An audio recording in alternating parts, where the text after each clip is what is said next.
Hello my dear students, welcome to my new video. ഇന്ന് ഞാൻ solutions എന്ന ചാപ്റ്ററിന്റെ 8ാമത്തെ video ആണ് ചെയ്യുന്നത്. കഴിഞ്ഞ കുറച്ച് വീഡിയോസിലൂടെ സൊല്യൂഷൻസ് എന്ന ചാപ്റ്ററിനെ കുറിച്ച് ഞാൻ കുറച്ചധികം കാര്യങ്ങൾ പറഞ്ഞു തന്നിട്ടുണ്ടായിരുന്നു. അതിൽ മെയിൻ ആയിട്ടുള്ള 2 ലോസ് ഉണ്ടായിരുന്നു, ഹെൻറീസ് ലോവും അതോടൊപ്പം തന്നെ റൗൾസ് ലോവും. വളരെ പ്രധാനപ്പെട്ടതാണ് ഈ 2 ലോസും കേട്ടോ. ഇന്ന് ഞാൻ എടുക്കാൻ പോകുന്ന topic ideal and non ideal solutions. അത് പഠിപ്പിച്ചതിന് ശേഷം എസിയോട്രോപ്പ് എന്ന ഒരു ടോപ്പിക്കും കൂടി പഠിപ്പിക്കുന്നുണ്ട്. ഇത് വളരെ എളുപ്പത്തിൽ തന്നെ നിങ്ങൾക്ക് പഠിച്ചെടുക്കാൻ പറ്റുന്ന ടോപ്പിക്സ് ആണ്. റൗൾസ് ലോ ആയിട്ട് ബന്ധപ്പെട്ടിട്ടുള്ള ടോപ്പിക്കുകളാണെന്ന് ഓർക്കുക. ഇപ്പൊ റൗൾസ് ലോ ഇല്ലാത്തൊരു കാര്യമില്ല നമുക്ക്. അതുകൊണ്ട് നിങ്ങൾക്ക് മനസ്സിലായി കാണുമല്ലോ റൗൾസ് ലോ എത്രത്തോളം ഇമ്പോർട്ടന്റ് ആണ് എന്നുള്ളത്. അപ്പൊ ഇന്നത്തെ ടോപ്പിക് വളരെ ഈസിയാണ്.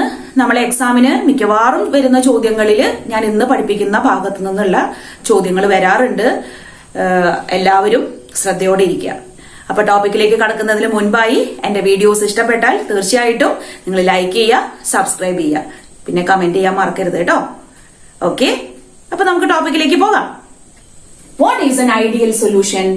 ഒരു സൊല്യൂഷൻ എല്ലാ കോൺസെൻട്രേഷൻസിലും റൗൾസ് ലോനെ ഒബേ ചെയ്യുകയാണെങ്കിൽ ആ സൊല്യൂഷനെ പറയുന്നതാണ് an ideal solution. So what is an ideal solution? An ideal solution is that solution which obey Raoult's law at all concentration. വളരെ സിമ്പിൾ ആണ് അല്ലേ? എക്സാമിന് ചോദിക്കാറുണ്ട് definition. Okay, next we are going to discuss about the conditions to be obeyed by the ideal solution. ഇപ്പൊ എന്തെല്ലാമാണ് obey ചെയ്യേണ്ടത്? എങ്ങനെയാണ് ഒരു സൊല്യൂഷൻ ഐഡിയൽ ആണെന്ന് നമ്മൾ മനസ്സിലാക്കുന്നത്? അതൊക്കെയാണ് ഇനി പറയാൻ പോകുന്നത്. ഞാൻ ഈ പറയുന്ന പോയിന്റ്സ് പഠിച്ചു കഴിഞ്ഞാൽ നോൺ ഐഡിയൽ സൊല്യൂഷൻസ് പഠിക്കുന്ന സമയത്ത് വളരെ ഈസി ആയിട്ട് നിങ്ങൾക്ക് ആ കാര്യങ്ങൾ മനസ്സിലാവും. ഓക്കെ, അപ്പൊ നമുക്ക് തുടങ്ങാം. Characteristics and conditions of ideal solutions. First point, components obey Raoult's law at all concentrations. അതാണ് ഞാൻ നേരത്തെ പറഞ്ഞത്. എപ്പോഴാണ് ഒരു സൊല്യൂഷൻ ഐഡിയൽ സൊല്യൂഷൻ ആണെന്ന് പറയുന്നത്? when it obey റൗൾസ് law. അത് തന്നെയാണ് നമ്മുടെ ആദ്യത്തെ പോയിന്റ്. ഇനി റൗൾസ് ലോ പ്രകാരം നമ്മൾ പഠിച്ചിട്ടുള്ള ഒരു കാര്യമാണ് PA is equal to P0A കൈ A. റൗൾസ് ലോയിൽ നമ്മൾ പഠിച്ചിട്ടുള്ളതാണ് partial pressure of each component is directly proportional to its mole fraction. അത് പ്രകാരമാണ് PA is equal to P0A കൈ A എന്നും PB is equal to P0B കൈ B എന്നും അതോടൊപ്പം തന്നെ what is P total? It is PA plus PB എന്നും എഴുതിയിട്ടുള്ളത്. ഇത് മനസ്സിലായിട്ടുണ്ടാവും. മനസ്സിലാകാത്തവരുണ്ടെങ്കിൽ ഞാൻ മുൻപെടുത്ത വീഡിയോസ് കാണുക. അതിൽ വളരെ വ്യക്തമായിട്ട് എന്താണ് റൗൾസ് ലോ എന്നും ഈ എക്സ്പ്രഷൻസ് എങ്ങനെയാണ് വന്നിട്ടുള്ളതെന്നും ഒക്കെ പറഞ്ഞു തന്നിട്ടുണ്ട് കേട്ടോ. ഓക്കെ, രണ്ടാമത്തെ important point, the forces of interaction of the components in the solution are nearly same as in pure components. എന്താ അതുകൊണ്ട് ഉദ്ദേശിക്കുന്നത്? ഈ രണ്ടാമത്തെ പോയിന്റ് എക്സ്പ്ലെയിൻ ചെയ്യാനാണ് ഞാൻ ഇവിടെ ഈ ഫിഗേഴ്സ് വരച്ചു വെച്ചിട്ടുള്ളത്. ഈ ഫിഗേഴ്സിലൂടെ എന്തെന്നാ നമ്മൾക്ക് മനസ്സിലാവേണ്ടത്? ഫസ്റ്റ് ഫിഗറില് പ്യുവർ കമ്പോണന്റ് A ആണ് എടുത്തിട്ടുള്ളത് and it is in the liquid form. രണ്ടാമത്തെ വെസലില് പ്യുവർ കമ്പോണന്റ് തന്നെയാണ്, പക്ഷെ B ആണ്. മൂന്നാമത്തെ വെസലില് Aയും Bയും തമ്മിലുള്ള ഒരു മിക്സ്ചർ ആണ്. ഇനി A കമ്പോണന്റ് മാത്രമാവുമ്പോ there will be interaction between these A particles. Pure component എയില് there will be A interactions, അതായത് സോൾവെന്റ് ടു സോൾവെന്റ് ഇന്ററാക്ഷൻ. അപ്പൊ സോൾവെന്റ് ടു സോൾവെന്റ് ഇന്ററാക്ഷൻ എന്ന് പറയുമ്പോ എന്താ? ഈ പാർട്ടിക്കിൾസ്, ഈ സോൾവെന്റിലുള്ള പാർട്ടിക്കിൾസ് തമ്മിലുള്ള ഇന്ററാക്ഷൻ ആണ് ഇവിടെ ഉദ്ദേശിക്കുന്നത്. അതായത് പാർട്ടിക്കിൾസ് തമ്മിലുള്ള ഫോഴ്സ് ഓഫ് അട്രാക്ഷനോ ഫോഴ്സ് ഓഫ് റിപ്പൽഷനോ എന്തോ ആയിക്കോട്ടെ, അതിനാണ് ഇന്ററാക്ഷൻസ് എന്ന് പറയുന്നത്. ഇനി ബി, പ്യുവർ കമ്പോണന്റ് ബി എന്ന് പറയുമ്പോ അതില് B to B ഇന്ററാക്ഷൻസ് ആണ് ഉണ്ടാവുക. അതായത് B മോളിക്യൂളും മറ്റൊരു B മോളിക്യൂളും തമ്മിലുള്ള ഇന്ററാക്ഷൻ, അത് ഏത് മോളിക്യൂളും ആയിക്കോട്ടെ, അതിനെയാണ് സൊല്യൂട്ട് ടു സൊല്യൂട്ട് ഇന്ററാക്ഷൻസ് എന്ന് പറയുന്നത്. നമ്മളൊരു ബൈനറി സൊല്യൂഷൻ കൺസിഡർ ചെയ്യുമ്പോൾ അതിലൊരു സോൾവെന്റ് ഉണ്ടാവും, ഒരു സൊല്യൂട്ട് ഉണ്ടാവും അല്ലെ? അപ്പൊ സൊല്യൂട്ടിനെ എപ്പോഴും നമ്മൾ B കൊണ്ടാണ് റെപ്രസെന്റ് ചെയ്യുക, സോൾവെന്റിനെ A കൊണ്ടും. ഇനി നമ്മളൊരു സൊല്യൂഷൻ എടുത്തു കഴിഞ്ഞാൽ that means by mixing up of these 2 components അവിടെ ഉണ്ടാവുന്ന ഇന്ററാക്ഷൻസ് ഏതൊക്കെയാ? ഇവിടെ ഇപ്പോ എയുടെ മോളിക്യൂളും ഉണ്ടാവും, ബിയുടെ മോളിക്യൂളും ഉണ്ടാവും അല്ലെ? So there will be interaction between A and B. That means the solvent-solute interactions will be developed in this vessel. ഇനി എന്തിനാ ഇതിവിടെ പറയുന്നത്? ഐഡിയൽ സൊല്യൂഷന്റെ ഒരു കണ്ടീഷൻ എന്താ? അതായത് the forces of interaction of the components in the solution, അതായത് ഇതില് are nearly same as in pure components. AB interaction എന്ന് പറയുന്നത് AA ഇന്ററാക്ഷനോടും BB ഇന്ററാക്ഷനോടും ഏകദേശം സിമിലർ ആണ്. അപ്പോ AB ഇന്ററാക്ഷൻസ് ഏകദേശം ഒരുപോലെ വരുന്നതിനെ നമ്മൾ ഐഡിയൽ സൊല്യൂഷൻസ് എന്ന് പറയുന്നു. ശരിക്കും പറഞ്ഞാൽ ഒരു സൊല്യൂഷനെയും ഐഡിയലായി നമുക്ക് കാണാൻ സാധിക്കില്ല. റെയർ കേസസ് ഇതുപോലെ കാണിക്കുന്ന കുറച്ച് സൊല്യൂഷൻസ് ഉണ്ട്. അതാണ് നമുക്ക് ഇവിടെ എക്സാമ്പിൾസ് ആയിട്ട് പഠിക്കാനുള്ളത്. അപ്പൊ എക്സാമ്പിൾസിലേക്ക് കടക്കാം. അതിനു മുൻപായിട്ട് ഒന്ന് രണ്ട് കാര്യങ്ങൾ കൂടി നമുക്ക് പഠിക്കാനുണ്ട്. മൂന്നാമത്തെ പോയിന്റ് ആണ് പറയാൻ പോകുന്നത് കേട്ടോ. There is no change in volume upon mixing the components. അതായത് നമ്മൾ ഈ മൂന്നാമത്തെ വെസലില് ഇപ്പൊ എയും ബിയും ഉണ്ടല്ലോ. When these components mix up together, there is no change in the volume. That means delta V mixing is equal to 0. അവിടെ എയും ബിയും തമ്മിൽ കമ്പൈൻ ചെയ്താലും അവിടെ ഒരു കാരണവശാലും വോള്യത്തില് മാറ്റം വരുന്നില്ല. വോള്യത്തില് മാറ്റം വരുന്ന സാഹചര്യങ്ങൾ ഉണ്ടാവും. അത് ഐഡിയൽ അല്ല. ഒരു സൊല്യൂഷൻ ഐഡിയൽ ആവണം എന്ന് വെച്ച് കഴിഞ്ഞാൽ there should be no change in their volume. Okay, ശരി. അതുകൊണ്ടാണ് നമ്മൾ delta V mixing is equal to 0 എന്ന് എഴുതിയത് കേട്ടോ. ഇനി നാലാമത്തെ കാര്യം എന്താ? There is no change in enthalpy upon mixing the components.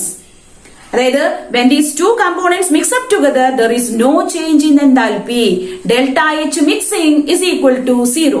That means when two components mix up together, there is no absorption of heat or the liberation of heat. That is why we are writing here delta H mixing as 0. മനസ്സിലായില്ലേ? Ideal സൊല്യൂഷൻസിനെ base ചെയ്തിട്ടുള്ള examples നന്നായിട്ട് പഠിച്ചു വെക്കണം. നമ്മുടെ board എക്സാമിന് ഉപകരിക്കും. അത് മാത്രമല്ല എൻട്രൻസ് എക്സാംസിന് നമുക്കൊരു എക്സാമ്പിൾ തന്നിട്ട് അത് ഏത് ടൈപ്പ് സൊല്യൂഷൻ ആണെന്നൊക്കെ ചോദിക്കാം. അപ്പൊ എക്സാമ്പിൾസ് ഒരിക്കലും നിങ്ങൾ വിട്ട് കളയരുത്. It's very important. അപ്പൊ ഏതൊക്കെയാ? വളരെ ഈസി ആയിട്ട് പഠിക്കാം കേട്ടോ.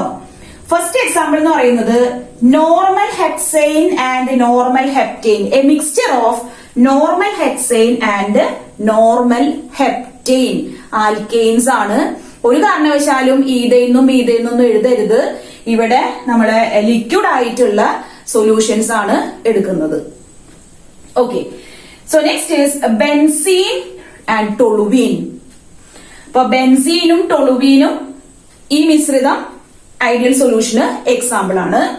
And also bromo ethane and chloro ethane. Examples പഠിക്കാൻ ഈസിയാണ്. കുറച്ച് സിമിലാരിറ്റീസ് ഉണ്ട് അവരുടെ പേരില്. അപ്പോ ഏകദേശം സിമിലർ ആയിട്ട് വരുന്നതൊക്കെ ഇതിന് നമുക്ക് എക്സാമ്പിൾ ആയിട്ട് കൊടുക്കാം കേട്ടോ. അപ്പൊ ഈ മൂന്നെണ്ണം നന്നായിട്ട് പഠിച്ചു വെക്കുക.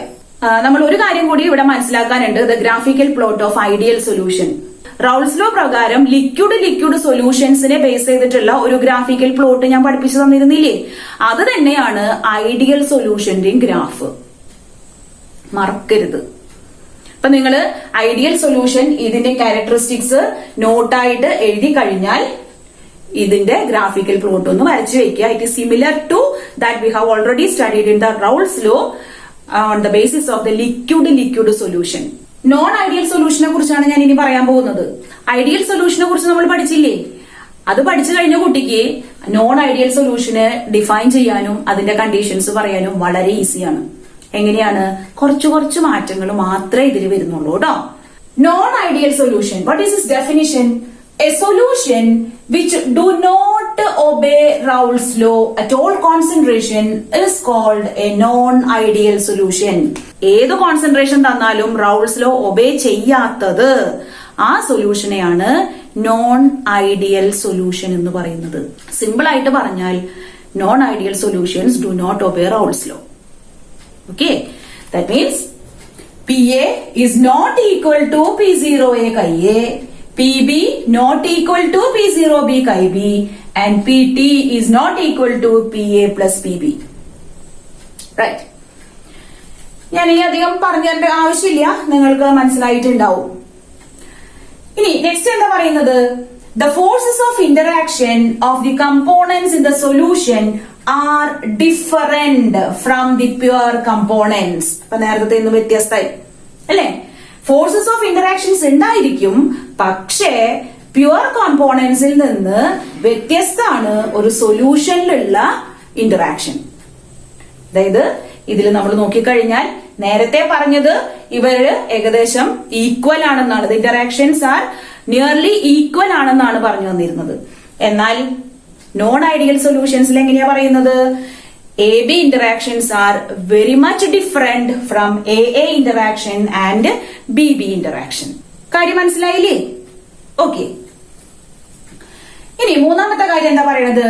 There is a change in volume upon mixing the components.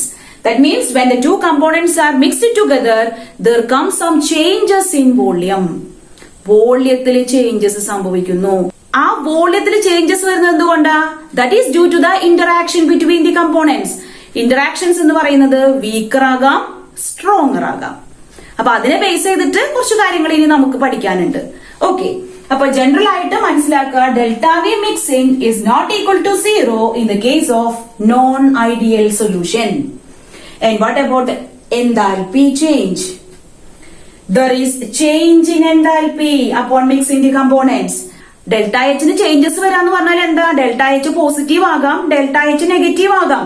Delta H positive ആണെന്ന് വെച്ച് കഴിഞ്ഞാൽ the dissolution process should be endothermic. And delta H negative ആണെന്ന് വെച്ച് കഴിഞ്ഞാൽ the dissolution process should B exothermic. ഉണ്ടോ? നമ്മൾ മുൻപ് പഠിച്ചതൊക്കെ റിലേറ്റ് ചെയ്ത് വരുന്നുണ്ടോ? ഓക്കെ. ഇനി നമ്മൾ ഈ കാര്യം പഠിക്കുമ്പോൾ നമ്മൾ ഒട്ടും മറക്കാൻ പാടില്ലാത്ത കാര്യമാണ്, ഞാൻ പറഞ്ഞു നേരത്തെ, examples. Examples are very important. ഇപ്പൊ ഇവിടെ എക്സാമ്പിൾസ് ആയിട്ട് കൊടുത്തിട്ടുള്ളത് നോക്കുക. C2H5OH, that is either alcohol or ethanol plus water. Then acetone plus carbon disulfide.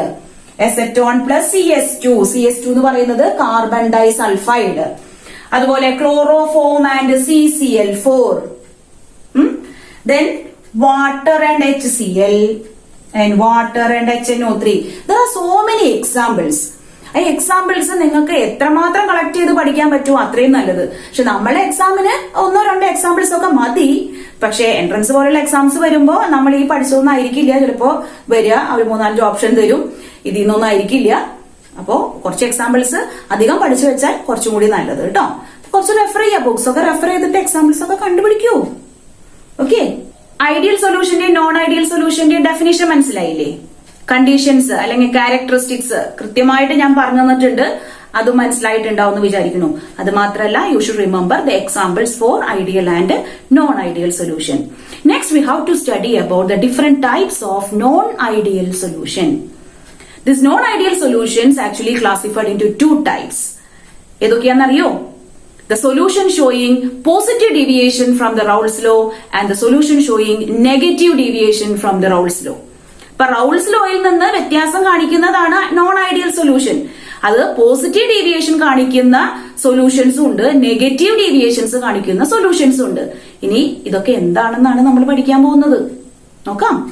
So next we are going to discussing about the non-ideal solutions showing positive deviation from the Raoult's law. ഞാൻ നേരത്തെ പറഞ്ഞിരുന്നു non ideal solutions തന്നെ 2 classify ചെയ്തിട്ടുണ്ട് അല്ലെ? അതിലൊന്നാണ് solution that showing positive deviation. And what are the characteristics or conditions to be obeyed by this non ideal solution that showing this positive deviation? എന്താ പറയുന്നത്? First condition എന്ന് പറയുന്നത് AB interactions are less than AA and BB interaction. എന്ന് വെച്ചാൽ ഈ ഒരു വെസലില് എയും ബിയും എന്ന് പറഞ്ഞ കമ്പോണൻസ് ഉണ്ടെങ്കിൽ ഇവര് തമ്മിലുള്ള ഇന്ററാക്ഷൻ എന്ന് പറയുന്നത് ദാറ്റ് ഈസ് ലെസ് ദാൻ എന്തിനേക്കാളും ഈ ഓരോ കമ്പോണന്റ് മാത്രമായിട്ട് എടുക്കുമ്പോൾ സോൾവെന്റ് ടു സോൾവെന്റും സൊല്യൂട്ടും തമ്മിലുള്ള ഇന്ററാക്ഷൻസിനേക്കാൾ the interactions are less. Okay. അപ്പൊ ഇതാണ് ഒരു കാര്യം പറയുന്നത്. ഇനി രണ്ടാമത്തെ കാര്യം എന്താ പറയുന്നത്? Here, the partial vapor pressure of the component A is greater than this P0A chi A. Greater than.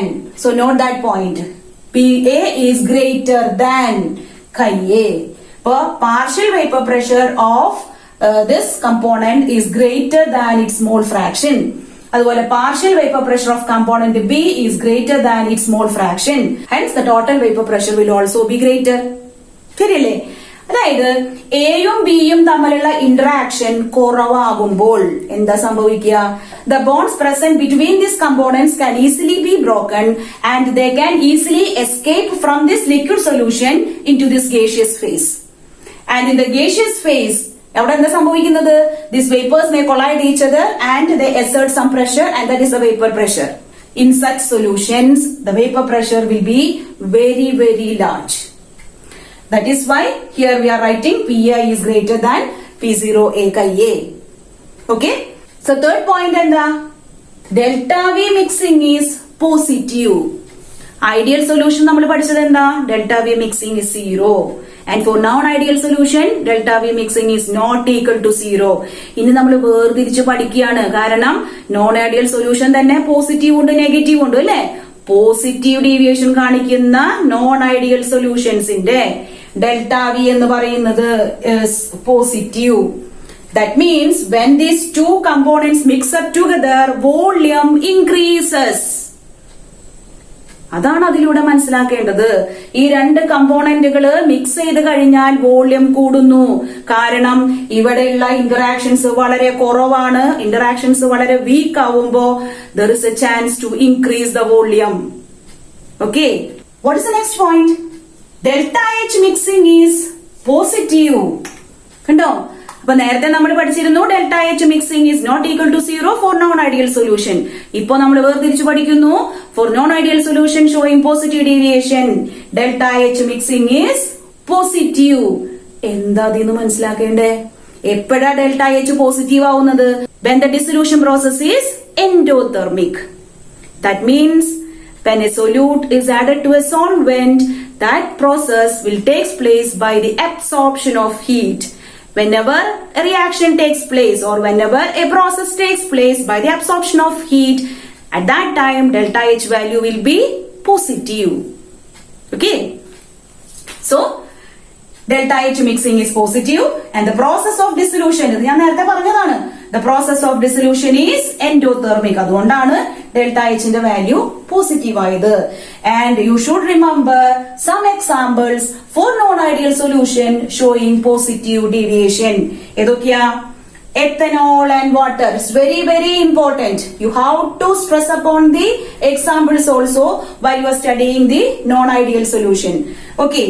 Ethanol and water, acetone and ethanol, then chloroform and carbon tetrachloride, a mixture of these two, and a mixture of carbon disulfide and acetone. Carbon disulfide അതുപോലെ CCl4 വരുന്നത് ഈ positive ഡീവിയേഷൻസിന് മാത്രമാണ്. പിന്നെ കൂടുതൽ ഈ alcohols വരുന്നത് അതും ഈ പോസിറ്റീവ് ഡീവിയേഷൻസിന് നമ്മൾ കാണുന്നതാണ്. അപ്പോ ആൽക്കഹോളുകൾ ഉണ്ടെങ്കിൽ അങ്ങനെ നമുക്ക് കുറച്ച് ചൂസ് ചെയ്യാം. അതായത് ഇതൊക്കെ ഒരു ട്രിക്കാണ്. നമുക്ക് പെട്ടെന്ന് തന്നെ ഏതാണ് ഒരു നോൺ ഐഡിയൽ സൊല്യൂഷൻ, ഒരു ഐഡിയൽ സൊല്യൂഷൻ, അത് പോസിറ്റീവ് നെഗറ്റീവ് എന്നൊക്കെ മനസ്സിലാക്കാൻ നമ്മൾ കുറച്ച് കാര്യങ്ങൾ എക്സാമ്പിളിലൂടെ ആയിരുന്നാലും നമുക്ക് മനസ്സിലാക്കാനായിട്ട് പറ്റൂ കേട്ടോ. Non ideal solution showing positive ഡീവിയേഷനെ ബേസ് ചെയ്തിട്ട് ഒരു ഗ്രാഫിക്കൽ പ്ലോട്ട് വളരെ ഇമ്പോർട്ടന്റ് ആണ്. എക്സാമിന് ചോദിക്കാറുണ്ട് ഗ്രാഫ് വരയ്ക്കാൻ. അപ്പൊ നമ്മൾ വരയ്ക്കുമ്പോൾ ശ്രദ്ധിക്കേണ്ടത് എന്താ? പോസിറ്റീവ് ഡീവിയേഷൻ കാണിക്കുമ്പോ വേപ്പർ പ്രഷർ കൂടുന്നതായിട്ട് കാണിക്കുക. സൊല്യൂഷന്റെ പാർഷ്യൽ പ്രഷർ, ഓരോ കമ്പോണന്റിന്റെയും പാർഷ്യൽ പ്രഷർ കൂടുന്നതായിട്ട് കാണിക്കുക. രണ്ട് എൻഡുകൾക്കും വ്യത്യാസം ഇല്ല, പക്ഷെ അതിന്റെ ഇടയിൽ മാറ്റങ്ങൾ ഉണ്ട്. ചില സമയത്ത് അത് മാക്സിമത്തില് വരുന്നുണ്ട്. അപ്പോ ഇങ്ങനെ ഒരു കർവിലൂടെ അത് റെപ്രസെന്റ് ചെയ്യാം. ഈ സ്ട്രെയിറ്റ് ലൈനിലൂടെ റെപ്രസെന്റ് ചെയ്തിട്ടുള്ളത് ഐഡിയൽ സൊല്യൂഷന്റെ ഒരു പ്ലോട്ട് ആണെങ്കിൽ, ഇതുപോലെ ഈ കർവിലൂടെ റെപ്രസെന്റ് ചെയ്തിട്ടുള്ളത് പോസിറ്റീവ് ഡീവിയേഷൻ ആണ്. അത് ഇതിന്റെ മേലെയാണ് വരയ്ക്കുന്നത്. കാര്യം മനസ്സിലായില്ലേ? ഇപ്പൊ ഗ്രാഫിക്കൽ പ്ലോട്ടിന് തെറ്റിക്കോ?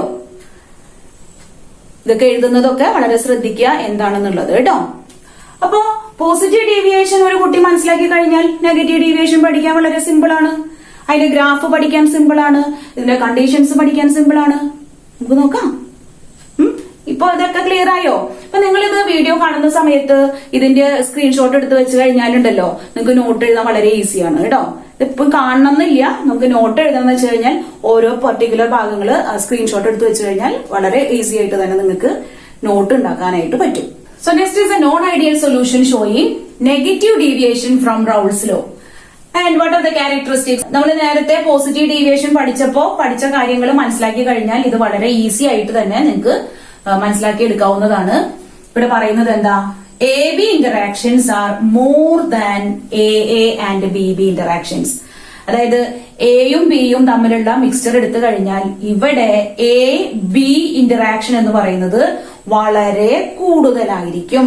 എ ബി ഇന്ററാക്ഷൻസ് വളരെ കൂടുതലാവുമ്പോൾ it is not easy to break the bond and to escape to the vapour form.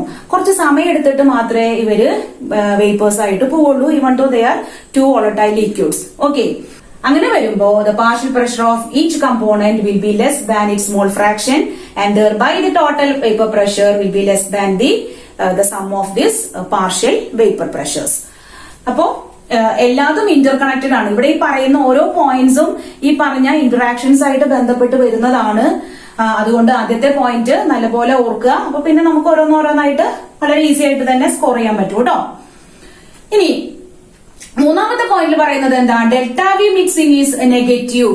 That means when two components mix up together its volume decreases. Volume decrease ചെയ്യാനുള്ള കാരണം എന്താണെന്നറിയോ? ഞാൻ പറഞ്ഞു ഇവിടെ A B interactions എന്ന് പറയുന്നത് വളരെ കൂടുതലാണ് എന്നുള്ളത്, അല്ലെ? അങ്ങനെ എ ബി ഇന്ററാക്ഷൻസ് കൂടുമ്പോ ഇവര് സ്ട്രോങ് ബൈൻഡിങ് ആയിരിക്കും പാർട്ടിക്കിൾസ് തമ്മിൽ ഉണ്ടാവുക.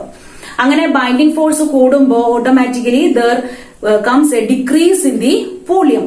That is why we are writing here delta V mixing is negative. Ini what about the delta H mixing? That means enthalpy change. The enthalpy change is found to be negative. അപ്പൊ എപ്പോഴാണ് negative ആവുക? ഒരു dissolution process exothermic ആകുമ്പോൾ delta H mixing negative ആവും. Okay, then you have to study some examples also. Mostly acids ആയിട്ട് water react ചെയ്യുന്നത് ഈ പറഞ്ഞ പോലെ നെഗറ്റീവ് ഡീവിയേഷൻ കാണിക്കുന്ന സൊല്യൂഷൻസ് ആണ് കേട്ടോ. പിന്നെ acetone plus aniline, A mixture of these to, and chloroform and benzene, these are also the solution that showing negative deviation. Now look at the graphical plot. ഇപ്പൊ graphical plot ഒന്ന് നോക്കിയേ. നേരത്തതിൽ നിന്ന് കുറച്ച് വ്യത്യാസം ഉണ്ട് അല്ലെ? നേരത്തെ നമ്മള് പ്ലോട്ട് ഈ ഒരു ടോട്ടൽ വേപ്പർ പ്രഷറിന്റെ ഒക്കെ മേലെ കൂടിയാണ് വരച്ചതെങ്കിൽ ഇപ്പൊ നോക്കൂ, അതിന്റെ താഴെയായിട്ടാണ്.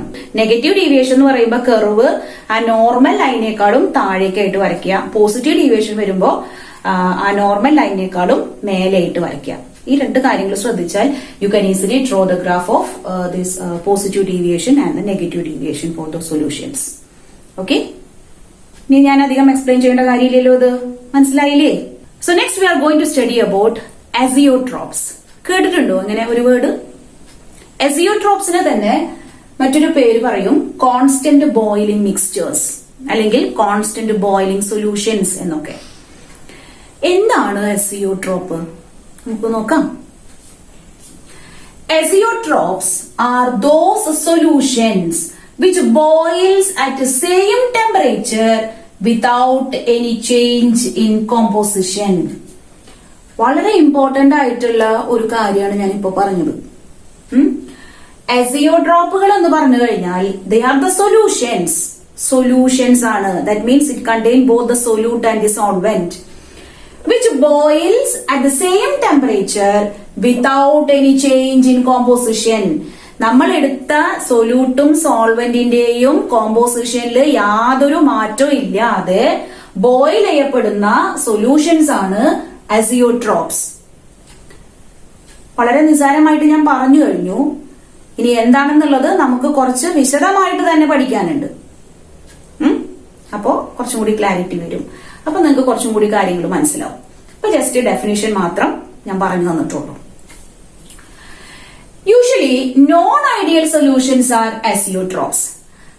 ഐഡിയൽ സൊല്യൂഷൻ ഉണ്ട്, നോൺ ഐഡിയൽ സൊല്യൂഷൻസ് ഉണ്ട് അല്ലെ? അതിൽ തന്നെ നോൺ ഐഡിയൽ സൊല്യൂഷൻസ് ആണ് അസിയോട്രോപിക് ബിഹേവിയർ കാണിക്കുന്നത്. അപ്പൊ അത് ഓർക്കണം. ഇനി azeotropic mixtures or that solutions, they cannot be separated by fractional distillation. Azeotropic mixturesനെ നമുക്ക് ഒരിക്കലും ഫ്രാക്ഷണൽ ഡിസ്റ്റിലേഷൻ വഴി സെപ്പറേറ്റ് ചെയ്തെടുക്കാൻ സാധിക്കില്ല. ഒരു മിക്സ്ചറിൽ നിന്ന് ഫ്രാക്ഷണൽ ഡിസ്റ്റിലേഷൻ വഴി കമ്പോണൻസിനെ വേർതിരിച്ചെടുക്കണമെങ്കിൽ അവരുടെ ടെമ്പറേച്ചറിൽ വ്യത്യാസം ഉണ്ടായിരിക്കണം. പക്ഷെ ഇവിടെ പറയുന്നത് എന്താ, ഈ സൊല്യൂഷനിൽ ഉള്ള സൊല്യൂട്ടിനും സോൾവെന്റിനും ഒരേ ടെമ്പറേച്ചർ ആണ്. That is why we are saying here the solution cannot be separated by fractional distillation. Okay, ഇനി azeotropic mixtures are of two types, minimum boiling azeotrope and maximum boiling azeotrope. അപ്പൊ അസിയോട്രോപിക് മിക്സ്ചേഴ്സ് തന്നെ രണ്ടായിട്ട് classify ചെയ്തിട്ടുണ്ട്. Minimum boiling azeotrope എന്നും maximum boiling azeotrope എന്നും. അപ്പൊ ഞാൻ ഇന്ന് ഈ പറഞ്ഞു തന്നതിലൂടെ ഇതിന്റെ ഡെഫിനിഷൻ പഠിക്കുക. പിന്നെ ഒരു കാര്യം പ്രത്യേകം ഓർക്കുക, this azeotropic mixtures cannot be separated by fractional distillation എന്നുള്ളത്. Okay, what are minimum boiling azeotropes? Actually, these are the binary liquid mixtures that showing positive deviation. These are the binary liquid mixtures showing positive deviation. അപ്പൊ ഞാൻ നേരത്തെ പറഞ്ഞിരുന്നു non ideal solutions ആണ് azeotrope ആയിട്ട് വരുന്നത് എന്ന്, അല്ലെ? അതിൽ തന്നെ പോസിറ്റീവ് ഡീവിയേഷൻ കാണിക്കുന്ന സൊല്യൂഷൻസ് ആണ് മിനിമം ബോയിലിംഗ് അസിയോട്രോപ്സ് ആയിട്ട് അറിയപ്പെടുന്നത്. ഇനി എങ്ങനെയാണ് നമുക്കത് മനസ്സിലാവുന്നത്, അല്ലെങ്കിൽ എന്താണ് മിനിമം ബോയിലിംഗ് അസിയോട്രോപ്പ് എന്ന് പറഞ്ഞാൽ മനസ്സിലാക്കുക? അത്തരം സൊല്യൂഷൻസിന് എങ്ങനെ പോസിറ്റീവ് ഡീവിയേഷൻസ് കാണിക്കുന്ന സൊല്യൂഷൻസില് there will be an intermediate composition for which the vapor pressure of the solution is maximum and the boiling point is minimum. എന്താണ് ആ സെന്റൻസിലൂടെ നമ്മൾ മനസ്സിലാക്കിയെടുക്കേണ്ടത്? ഞാൻ പറഞ്ഞുതരാം. When a solute and a solvent are get mixed together at a particular temperature, an intermediate composition will be reached for which the vapor pressure becomes maximum. And consequently, what happens? The boiling point becomes minimum. ഇപ്പൊ minimum boiling azeotrope എന്ന് പറയുന്നത് നമുക്ക് ഒരു എക്സാമ്പിളിലൂടെ വളരെ easy ആയിട്ട് മനസ്സിലാക്കി എടുക്കാം. നോക്കൂ, ഞാൻ ഇവിടെ 3 വെസൽ എടുത്തിട്ടുണ്ട്. ആദ്യത്തെ വെസലില് വാട്ടർ ആണ്, രണ്ടാമത്തെ വെസലില് എത്തനോൾ ആണ്, മൂന്നാമത്തെ വെസലില് വാട്ടറും എത്തനോളും കൂടിയിട്ടുള്ള ഒരു മിക്സ്ചർ ആണ്. And for water, the boiling point is 373 Kelvin, and for ethanol, it is 351.3 Kelvin. For this mixture, at a particular temperature, an azeotropic composition will be reached, and at that time, the boiling point is found to be 351.1 Kelvin. And it is important to notice that, and this temperature is below the temperatures of this pure component A and pure component B. That means water and ethanol. ഇതിനേക്കാളും കുറവല്ലേ, അല്ലേ? അതായത് നമ്മൾക്ക് ഇത് തന്നെ ഒരു ഗ്രാഫിലൂടെ represent ചെയ്യാം. 95% ethanol ആണ് ആ ഒരു പർട്ടിക്കുലർ കോമ്പോസിഷനിൽ ഉള്ളത് കേട്ടോ. അത് പ്രത്യേകം ഓർക്കുക. നമ്മളൊരു ഗ്രാഫിലൂടെ മനസ്സിലാക്കി കഴിഞ്ഞാൽ, സാധാരണ പോസിറ്റീവ് ഡീവിയേഷന്റെ ഗ്രാഫ് എന്ന് പറയുന്നത് നോർമൽ ആയിട്ടുള്ള നമ്മുടെ ലൈനിൽ നിന്ന് കുറച്ചും കൂടി ഗ്രേറ്റർ ആയിട്ട് വരും, അല്ലേ? അതായത് ഈ കർവ് നോക്കിക്കഴിഞ്ഞാൽ നമുക്കൊരു കാര്യം മനസ്സിലാവും, വേപ്പർ പ്രഷർ എന്ന് പറയുന്നത് മാക്സിമത്തിൽ എത്തുന്ന ഒരു റീജിയൻ ആണ്, അല്ലെ? ഈ റീജിയനിലാണ് ഈ അസിയോട്രോപിക് കോമ്പോസിഷൻ ഉണ്ട് എന്ന് നമ്മൾ പറയണേ. അതായത് ഇവിടെ വേപ്പർ പ്രഷർ എന്ന് പറയുന്നത് വളരെ കൂടുതലായിരിക്കും. ഇപ്പൊ വേപ്പർ പ്രഷർ കൂടുമ്പോ how can it be related with the boiling point? What is boiling point? Boiling point എന്ന് പറയുന്നത് എന്താ അറിയോ നിങ്ങൾക്ക്? Boiling point is that temperature in which the vapour pressure becomes equal to the atmospheric pressure. ഇവിടെ volatile liquids ആണ് എടുത്തിട്ടുള്ളത്, അല്ലെ? ഈ വോളട്ടൈൽ ലിക്വിഡ് ആയതുകൊണ്ട് തന്നെ ഇത് പെട്ടെന്ന് വേപ്പറൈസ് ചെയ്യും. വേപ്പറൈസ് ചെയ്ത് പോകുമ്പോ എന്താ? വേപ്പർ പ്രഷർ കൂടും. വേപ്പർ പ്രഷർ കൂടുമ്പോ എന്താ? പെട്ടെന്ന് തന്നെ ബോയിൽ ചെയ്യും. പെട്ടെന്ന് ബോയിൽ ചെയ്യാന്ന് പറഞ്ഞു കഴിഞ്ഞാൽ അവിടെ ബോയിലിംഗ് പോയിന്റ് കുറവ് വരുന്നു എന്നല്ലേ മനസ്സിലാക്കേണ്ടത്? അതായത് ബോയിലിംഗ് പോയിന്റ് becomes minimum. ഇപ്പൊ വേപ്പർ പ്രഷർ മാക്സിമം ആവുമ്പോ ബോയിലിംഗ് പോയിന്റ് മിനിമം ആവും. അതുകൊണ്ടാണ് ഇതിനെ മിനിമം ബോയിലിംഗ് അസിയോട്രോപ്സ് എന്ന് പറയുന്നത്. പിന്നെ ഈ ഒരു പർട്ടിക്കുലർ ടെമ്പറേച്ചറിലാണ് ഇവര് ഒരൊറ്റ ലിക്വിഡ് പോലെ ആക്ട് ചെയ്യുന്നതും ആ ഒരു ടെമ്പറേച്ചറിൽ അവർ ബോയിൽ ചെയ്യുന്നതും. അതുകൊണ്ടാണ് ഈ കോൺസ്റ്റന്റ് ബോയിലിംഗ് മിക്സ്ചേഴ്സ് എന്ന് പറയുന്നത്. അതായത് ഒരു പർട്ടിക്കുലർ ടെമ്പറേച്ചർ, ഫോർ എക്സാമ്പിൾ ഈ 351.1 കെൽവിനില് തന്നെ ആയിരിക്കും ഈ രണ്ട് കമ്പോണന്റ് മിക്സപ്പ് ചെയ്തിട്ടുള്ളത് ബോയിൽ ചെയ്യുന്നത്. ഇതൊരു പ്രത്യേക ഒരു സിറ്റുവേഷൻ ആണ് കേട്ടോ. അപ്പൊ അത് പ്രത്യേകം ഒന്ന് നോട്ട് ചെയ്യുക. എസിയോട്രോപ്സിലെ തന്നെ മിനിമം ബോയിലിംഗ് എസിയോട്രോപ്പുകൾ. മാക്സിമം ബോയിലിംഗ് എസിയോട്രോപ്സ് എന്താണെന്ന് നോക്കാം. നേരത്തെ നമ്മൾ മനസ്സിലാക്കിയതിൽ നിന്ന് ഒരു ചെറിയ ചെറിയ കാര്യങ്ങളിൽ മാത്രമേ മാറ്റങ്ങൾ വരുന്നുള്ളൂ. These are the binary liquid mixtures that show negative deviation. ഇപ്പൊ നെഗറ്റീവ് ഡീവിയേഷൻസ് കാണിക്കുന്ന നോൺ ഐഡിയൽ സൊല്യൂഷൻസിന്റെ എക്സാമ്പിൾസ് ഞാൻ പറഞ്ഞു തന്നിട്ടുണ്ടായിരുന്നു. അത്തരം സൊല്യൂഷൻസ് ഒക്കെ തന്നെ മാക്സിമം ബോയിലിംഗ് എസിയോട്രോപ്സ് ആയിട്ടാണ് അറിയപ്പെടുന്നത്. ഇനി അങ്ങനെയുള്ള സൊല്യൂഷനുകളുടെ പ്രത്യേകത എന്താ? There will be an intermediate composition for which the vapor pressure of solution is minimum and thereby the boiling point is maximum. ഇത് ശ്രദ്ധിക്കുക. അതായത് ഒരു സൊല്യൂട്ടും ഒരു സോൾവെന്റും തമ്മിൽ മിക്സ് ചെയ്ത് കഴിഞ്ഞാൽ ഒരു പെർട്ടിക്കുലർ ടെമ്പറേച്ചറിൽ ഒരു ഇന്റർമീഡിയറ്റ് കോമ്പോസിഷനിലേക്ക് എത്തിച്ചേരുകയും ആ സമയത്ത് ആ ഒരു സൊല്യൂഷൻ എന്ന് പറയുന്നത് ഒരൊറ്റ ലിക്വിഡിനെ പോലെ ആക്ട് ചെയ്യുകയും അവ രണ്ടുപേരുണ്ടെങ്കിൽ പോലും അതൊരൊറ്റ സൊല്യൂഷനായിട്ട് അത് ബോയിൽ ചെയ്യപ്പെടുകയും ചെയ്യുന്നു without any change in there composition. ഇപ്പൊ കാര്യം മനസ്സിലായില്ലേ? അതായത് ആ ഒരു പർട്ടിക്കുലർ കോമ്പോസിഷനിൽ എത്തിക്കഴിഞ്ഞാൽ എന്താ സംഭവിക്കുന്നത്? The solution boils without any change in its composition. They are called the maximum boiling azeotropes. Don't be get confused with the minimum boiling azeotrope and maximum boiling azeotrope. It's very simple to study. You just understand the concept. What are actually azeotropes? What is a minimum boiling azeotrope? And what is the intermediate composition, etc. Okay. So, example for maximum boiling azeotrope. While studying negative deviation, we had already discussed about an example, a solution that containing water and nitric acid. അപ്പോൾ നമുക്ക് ഇവിടെ നോക്കാം. ഞാൻ ഈ വെസലില് water എടുത്തിട്ടുണ്ട്, ഇവിടെ nitric acid ഉണ്ട്, and this is a mixture of these two components H2O and HNO3 at a particular composition. നമ്മൾ ഇതിലേക്ക് പോയി കഴിഞ്ഞാൽ we can relate this to vapour പ്രഷറും മോൾ ഫ്രാക്ഷനും ആണ്. ഇവിടെ ഒരു പർട്ടിക്കുലർ ടെമ്പറേച്ചറിൽ ഈ ഗ്രാഫ് തന്നെ ഒന്ന് ശ്രദ്ധിക്കൂ. നെഗറ്റീവ് ഡീവിയേഷൻ ആണ്. അപ്പൊ താഴേക്കാണ് വരച്ചിട്ടുള്ളത്. പാർഷ്യൽ പ്രഷർ കുറവായിരിക്കും. ഓക്കെ, പാർഷ്യൽ പ്രഷർ കുറവായിരിക്കും എന്നുള്ളത് നമ്മൾ ഓൾറെഡി പഠിച്ച കാര്യമാണ് അല്ലെ. ആ പാർഷ്യൽ പ്രഷർ തന്നെ മിനിമത്തിൽ എത്തുന്ന ഒരു പോയിന്റ് ഉണ്ട്. ഇവിടെയാണ് ആ ഇന്റർമീഡിയറ്റ് കോമ്പോസിഷൻ ഉണ്ടാവുന്നു പറയുന്നത്. ഈ ഇന്റർമീഡിയറ്റ് കോമ്പോസിഷനിൽ 68% നൈട്രിക് ആസിഡും 32% വാട്ടറും ആണ് ഉണ്ടായിരിക്കുക. ഈ ഒരു കോമ്പോസിഷനിൽ ഇവര് ഒരു സിംഗിൾ ലിക്വിഡ് ആയിട്ട് ആക്ട് ചെയ്യുകയും അതേ boil at that temperature without any change in its composition. അതാണ് ഇവിടെ ഉദ്ദേശിക്കുന്നുള്ളൂ. അപ്പോ വേപ്പർ പ്രഷർ മിനിമം എന്ന് പറയുമ്പോ how can it be relate with boiling point? നിങ്ങൾക്ക് സ്വയം പറയാം. വേപ്പർ പ്രഷർ മിനിമം ആവണമെങ്കിൽ നമ്മൾ എടുത്തിട്ടുള്ള സൊല്യൂട്ടും സോൾവെന്റ് എന്ന് പറയുന്നത് അത്ര ഈസി അല്ല വോളട്ടൈൽ ചെയ്ത് പോകാൻ എന്നുള്ളതാണ്. അതായത് ഈസി ആയിട്ട് വോളട്ടൈൽ ചെയ്ത് കഴിഞ്ഞാൽ വേപ്പേഴ്സ് ആ വേപ്പർ ഫേസിൽ കൂടുതലായിട്ട് കാണപ്പെടും. പക്ഷെ ഇവിടെ അങ്ങനെ സംഭവിക്കുന്നില്ല. ഇന്റർമോളിക്കുലർ ഫോഴ്സ് ഓഫ് അട്രാക്ഷൻ എന്ന് പറയുന്നത് വളരെ സ്ട്രോങ് ആണ്. അതാണല്ലോ നെഗറ്റീവ് ഡീവിയേഷനിൽ നമ്മൾ പഠിച്ചത്. ഈ ഇന്റർമോളിക്കുലർ ഫോഴ്സസ് ഓഫ് അട്രാക്ഷൻ വളരെ കൂടുതലാവുമ്പോ വേപ്പേഴ്സ് ആയിട്ട് പോകുന്നത് വളരെ കുറയും. അപ്പൊ വേപ്പേഴ്സ് ഉണ്ടെങ്കിലേ വേപ്പർ പ്രഷർ ഉണ്ടാവുള്ളൂ. വേപ്പർ പ്രഷർ അറ്റ്മോസ്ഫിയറിക് പ്രഷറിനോട് ഈക്വൽ ആവുമ്പോഴേ ആ ഒരു സൊല്യൂഷൻ ബോയിൽ ചെയ്യുള്ളൂ. അപ്പൊ വേപ്പർ പ്രഷർ മിനിമത്തിൽ എത്തുമ്പോ അത് അറ്റ്മോസ്ഫിയറിക് പ്രഷറിനോട് ഈക്വൽ ആവാൻ കുറച്ച് സമയം എടുക്കില്ലേ?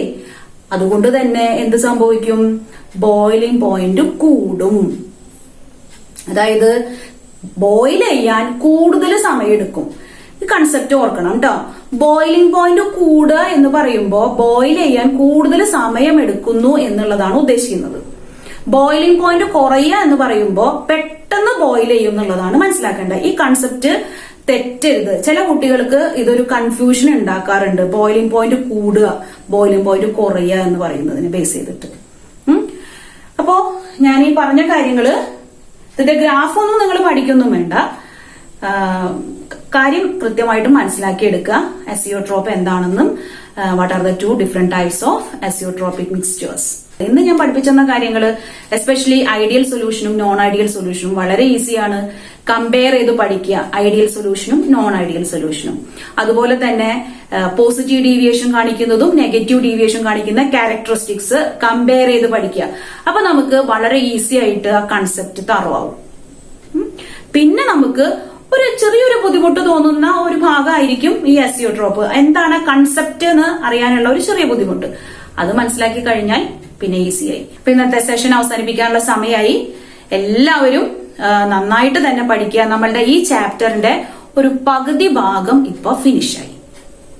പകുതി ഭാഗമേ കഴിഞ്ഞിട്ടുള്ളൂ കേട്ടോ. മുൻപ് പഠിച്ചിട്ടുള്ള ഭാഗങ്ങൾ ഒന്ന് റിവൈസ് ചെയ്യുക, കൺസെപ്റ്റ് തറവാക്കുക. Then we can go to the next important topic. അപ്പൊ നമുക്കിനി അടുത്ത വീഡിയോയിലൂടെ കാണാം. അതുവരേക്കും താങ്ക് യു ഫോർ വാച്ചിങ്.